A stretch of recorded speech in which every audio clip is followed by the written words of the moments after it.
भारतीय घरों की असली पहचान सिर्फ उनके संस्कारों और रिश्तों से ही नहीं होती, बल्कि उनके खाने पीने की परंपरा से भी होती है। हर परिवार की अपनी एक खास रसोई, खास पकवान और खाने की शैली होती है। यही वजह है कि जब कोई लड़की शादी करके नए घर जाती है, तो उसे सबसे पहले उस घर के खाने से परिचित कराया जाता है।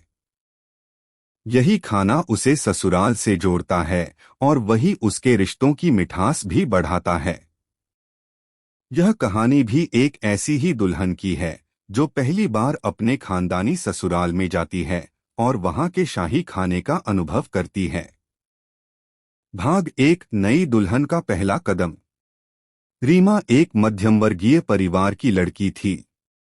उसकी शादी बड़े ही धूमधाम से पटना के एक बड़े खानदानी घराने में हुई। बारात जब आई तो उसने देखा कि बाराती भी अलग ही अंदाज के थे। हर कोई बड़े शाही ठाठ से सजा हुआ, और सबसे खास बात यह कि बारातियों की आवभगत में तरह तरह के दावत के व्यंजन थे। लेकिन रीमा को तो असली अनुभव अभी लेना था, जब वह अपने ससुराल पहुंचेगी। ससुराल पहुंचते ही रीमा का स्वागत फूलों की बारिश और आरती से किया गया। सबकी निगाहें नई दुल्हन पर थीं, पर रीमा की निगाहें रसोई घर की तरफ बार बार चली जाती थीं। उसे बचपन से ही खाने का शौक था और वह जानती थी कि उसके पति का परिवार खाने पीने के लिए मशहूर है। शाही दावत के बाद अगले दिन सुबह सुबह रीमा उठकर रसोई में पहुंची। ससुराल में यह परंपरा थी कि नई बहू पहली बार घर वालों के लिए नाश्ता बनाती है।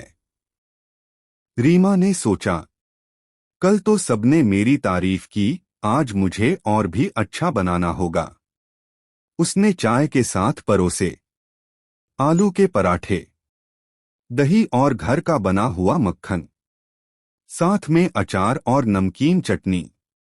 जब ससुराल वालों ने खाया तो सबने कहा, वाह, अब तो हर दिन ऐसा नाश्ता होना चाहिए। शाही दावत के बाद अगले दिन सुबह सुबह रीमा उठकर रसोई में पहुंची। ससुराल में यह परंपरा थी कि नई बहू पहली बार घर वालों के लिए नाश्ता बनाती है।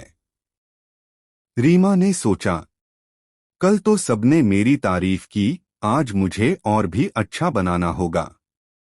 उसने चाय के साथ परोसे आलू के पराठे, दही और घर का बना हुआ मक्खन, साथ में अचार और नमकीन चटनी।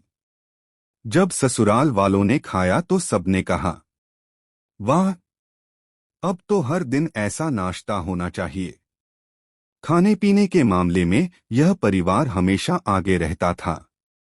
यहाँ हर त्योहार और हर मौके पर खास पकवान बनाए जाते थे।